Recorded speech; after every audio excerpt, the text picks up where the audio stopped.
Feingold. He's also a businessman who says when it comes to the economy, President Obama doesn't seem to get it. Senator Johnson joins us from Capitol Hill. Let me begin there, Senator. The president gave his speech last night. You were in the chamber. And then today, as part of the traditional road show to go and sell his ideas, the president of the United States went to your state. He went to Wisconsin, and he tried to sell his investment agenda. And I know Republicans call it spending. Let's listen to the president just a second. He was at a solar plant, and he says the government has to help businesses by building roads and bridges, by investing in new technology. Let's hear from the president. We need to make sure American workers can go head-to-head with workers in any country on earth. We've got to be more productive, more capable, more skilled than any workers on earth.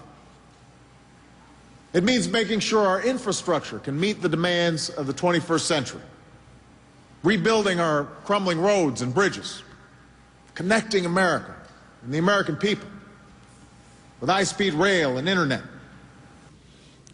Can you agree to work with the president on those investments if you get sufficient cuts in other areas, or is that simply out of bounds new spending? Well, my concern is that when the president talks about investments, he's talking about government spending and government control.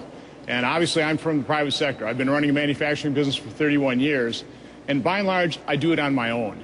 And my concern is obviously the federal government, state governments, local governments do need to provide infrastructure for businesses. That's obvious. But capital is far better allocated by millions of individuals operating freely within a free market system. And I'm afraid the president really doesn't understand that. He's never operated in the private sector. That's the type of perspective I bring here to Washington.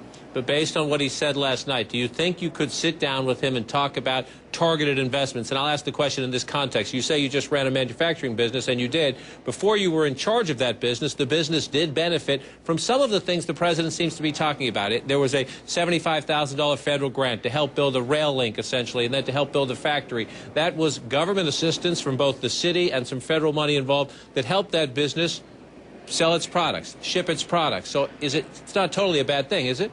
No, sure. Like I said, there's basic infrastructure. For example, cities obviously invest in things like industrial parks. That's where my business was located. And, of course, cities put in roads, they put in sewer systems, and they put in rail spurs. I mean, that's what government needs to do. But the problem is we're spending $3.6 trillion a year. Our deficit has just been re-released by the CBO. It'll be $1.5 trillion this year. We've got a very serious spending and debt problem. We need to address that. Government can't be spending money on everything it wants to spend money on. Is that the line for you, a priorities line? And do you see a way to draw that line that keeps some of the president's investment or new spending agenda if you get the other cuts? Or is it simply the deficit is too big, Mr. President, you'll have to wait till the economy's better? What we need to do is we need to establish hard spending caps that will force the politicians in Washington, quite honestly in states and local governments as well, to start prioritizing spending. Right now, we just have a credit card without a limit, and that's how government is spending. Like a teenager that has no constraint whatsoever. So we need to establish that hard spending discipline. I'm for constitutional amendments to limit the size of government to 20% of GDP or under, or balance the budget. Also maybe a statute that will also limit government spending. We have got to recognize that the root cause of the problem here is the ever-expanding size, scope, and cost of government. That is what's keeping our economy from progressing forward. Business people, consumers have no confidence that we're going to bring spending and debt under control, and until they have that confidence, I don't think this economy is going to be moving forward, and growth is the #1 solution. We have got to start growing our economy. Deficits, reducing deficits, controlling government spending, that was the major theme. The president touched on it, but it also was the major theme of both of the Republican responses last night, from the House Budget Committee Chairman Paul Ryan, who of course is from your state, and then from Michelle Bachmann, who delivered a Tea Party address. I want you to listen to both. We'll talk on the other side. Americans are skeptical of both political parties, and that skepticism is justified, especially when it comes to spending. So hold all of us accountable. Instead of a leaner, smarter government, we bought a bureaucracy that now tells us which light bulbs to buy, and which may put 16,500 IRS agents in charge of policing President Obama's health care bill. What did you make of the substance and the tone? Some people saw this as a bit of a competition, a little tug-of-war between the Tea Party and the Republican establishment. You see it that way? No, not at all. I see we're all responding to what the president had to say yesterday. Michelle Bachmann is talking about overregulation, which the president was also talking about the harmful effects of overregulation in terms of job creation. And of course, Paul Ryan's talking about the fact that nobody has really gotten serious about spending control in this nation. It's why I ran. I did not see that seriousness. I was not happy when Republicans were spending $200, $300, $400 billion more than we were taking in. But again, let me repeat, we're spending $1.3, now $1.5 trillion more. It's a big difference. People understand that simply is not sustainable.